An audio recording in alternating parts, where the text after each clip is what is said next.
Assalamualaikum warahmatullahi wabarakatuh. Perkenalkan, nama saya Safina Putri, asal sekolah dari SMP Pasundan Majalaya.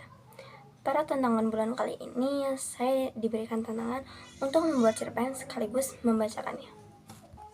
Cerpen saya yang berjudul Hari Raya di Rumah Oma dan Eyang ini berisikan kata 1254 dan berlatar belakang di tahun 2008. Hari Raya di Rumah Oma dan Eyang, Selasa 30 September 2008. Daun-daun menari di udara layaknya penari yang menggerakkan elok tubuhnya sesuai dengan ritmis nada yang indah.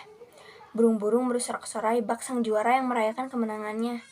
Dan tentu disertai dengan langit yang berwarna biru cerah dan lengkap dengan awan yang menghiasi siang kala itu. Sejujurnya, aku tak mau ikut ke Banten bersama keluargaku. Tetapi karena ibu terus membujukku agar ikut, mau tak mau, aku harus ikut. Karena ternyata kami akan merayakan hari raya lebaran bersama keluarga bapak di sana. Perjalanan yang kami tempuh memakan waktu sekitar 6-8 jam. Karena kondisi tol dan jalan raya yang macet. Aku kesal karena kenapa keluargaku memutuskan untuk mudik pada H-1 lebaran. Rasa pegal tentu menggerogoti tubuhku. Bokongku terasa panas karena terlalu lama duduk di atas pelana mobil kijang kapsul ini. Tapi semua itu tentu akan berakhir sekarang karena kita telah sampai di rumah keluarga besar Santioso berada. Tepat setelah mobil berhenti, kami semua langsung disambut dengan hangat oleh Oma dan Eyang. Tepat setelah menginjakkan kaki di tanah, ibu langsung melompat ke pelukan Oma, melepas semua rindu yang tertahan karena jarak dan waktu. Sementara bapak dan Eyang hanya berpelukan biasa tanpa diserai tangis haru. Beberapa detik kemudian, satu pertanyaan terlintas di kepalaku. Ini sebenarnya yang anak kandung Oma dan Eyang, bapak atau ibu? Tapi pertanyaanku tadi langsung buyar disertai dengan suara lembut yang berasal dari arah depan kanan. Berdua ini namanya siapa, Mawar? Kenapa cantik-cantik sekali? Tanya Oma kepada ibu terkait namaku dan tetehku. Sembari memegang pipi kami berdua, ia mengusap lembut pipiku setelah memberikan pelukan hangat.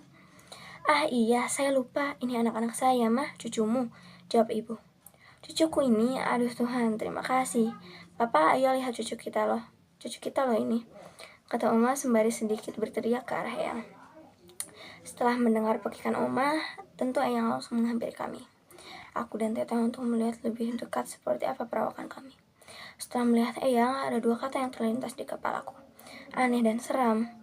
Panggil aku kualat karena telah berpikiran seperti itu tanpa kendali.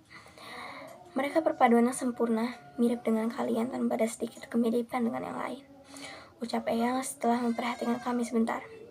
Sudah, ayo masuk. Lama-lama cuaca panas karena sang awan yang ngambek harus terus-terusan melindungi anak-anak Adam dan Hawa dari si matahari, katanya lagi dengan nada bercanda disertai kekehan. Apakah setelah kami masuk, semua sesi tanya jawab berakhir begitu saja? Tentu tidak segampang itu, Ferguson. Kami, tepatnya aku dan tetehku, masih harus menjawab beberapa pertanyaan agar Oma dan Eyang puas. Nah, yang paling ujung itu si sulung.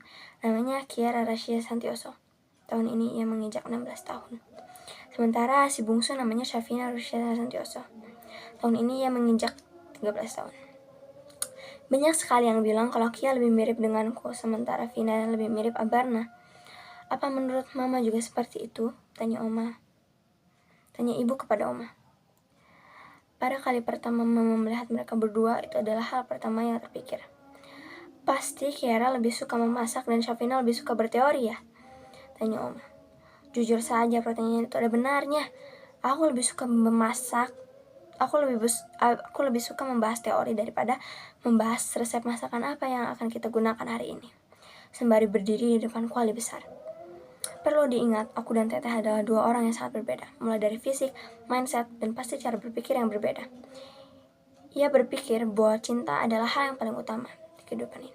Tanpa cinta, manusia akan hidup selama-lamanya di dalam rawa-rawa mengerikan